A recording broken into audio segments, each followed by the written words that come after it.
Whoa, this is an interesting development.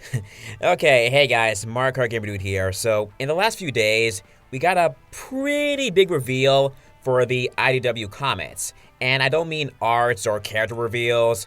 So, we've all been wondering when exactly Sonic Frontiers takes place in the comic series.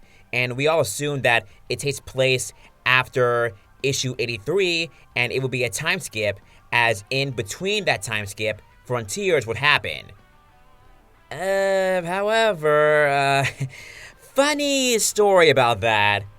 It turns out Frontiers doesn't take place after issue 83, and issue 84 is just Sage's debut in the comics. It's just that. Frontiers happened sometime before issue 68. What? Who's me? Yeah. So basically the issue before the big writer's arc, meaning it happened sometime before the 68th issue. Again, before the writer's arc. See, this was revealed by Evan Stanley. I asked Evan Stanley a serious question which led to this revelation. You're welcome. Anyway, so I asked Evan a question because this is a question that some fans brought up that I also took notice with. See, currently in the current arc, the mystery villain has the Chaos Emeralds, but the story with Sonic Frontiers has the emeralds in Starfall Islands. So since at the time we believe that Frontiers happened after issue 83, it wouldn't make any sense that the emeralds would go back and forth. The villain collects them all, only for the emeralds to go away, and then the villain has to collect them all again? I was very confused by that. It didn't make any sense. When I asked Evan, Evan replied saying that Frontiers does not take place after issue 83. Issue 84 is Sage's first appearance in the comics, which is different.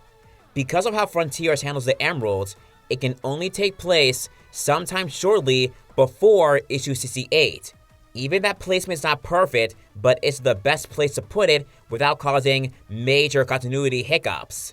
We must assume that Eggman kept Sage safe at home for a while, as he made 110% sure she was fine after the whole debacle on the Starfall Islands.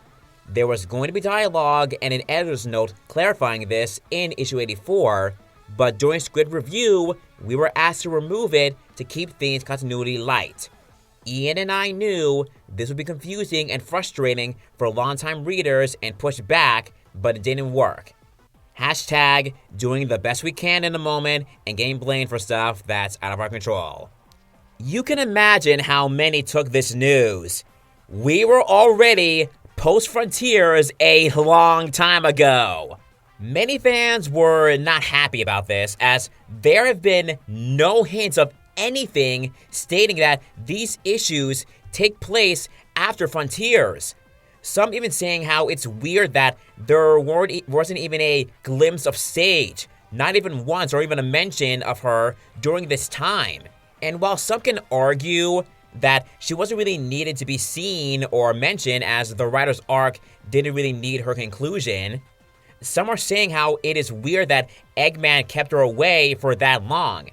Again, Evan did say that they try to have Eggman say why she has been away because he kept her to recover after Frontiers, but Sega said no, continuity light. But there are some other bad things. Evan Stanley did say that there are some things because of this that are the unavoidable continuity hitch. As for example, Rouge having the white emerald since a rough patch. The answer Evan gave was, there is no good answer for this, as that story doesn't formally have a cemented place in the continuity of the comics. You can just speculate that Rouge lost her white emerald due to the ancient shenanigans, and then after she got it back, she only lost it again. So basically, it could be speculated that Rouge lost the white emerald twice. This is mainly a big hiccup on Sega's part because of all the rules and mandates, making it harder on the writers. Ian and Evan are really trying their best to make things work and make sense. I know Sega really wants the new readers to easily jump in, that's why they do this, and also why we currently have smaller arts and everything. But is it really that bad to put a note or a piece of dialogue to help explain things? That's not really hurting anyone. At least we now know what's been going on and that we've been post-Frontiers for a long time now. And there is one other thing though that some are still bummed about, because since Frontiers happened, what about Tails, Amy, and Knuckles' individual journeys? Did they happen off-screen, I'm guessing? I wasn't expecting them to show us what they've been up to after Frontiers, but like I said, this is all mainly on Sega's part. Don't come after Evan or Ian for all this. It's out of their control. Just be glad that Evan was allowed to say this, that way we know. At the end of the day, this is how it is. How do you guys feel about this news? Let me know in the comments.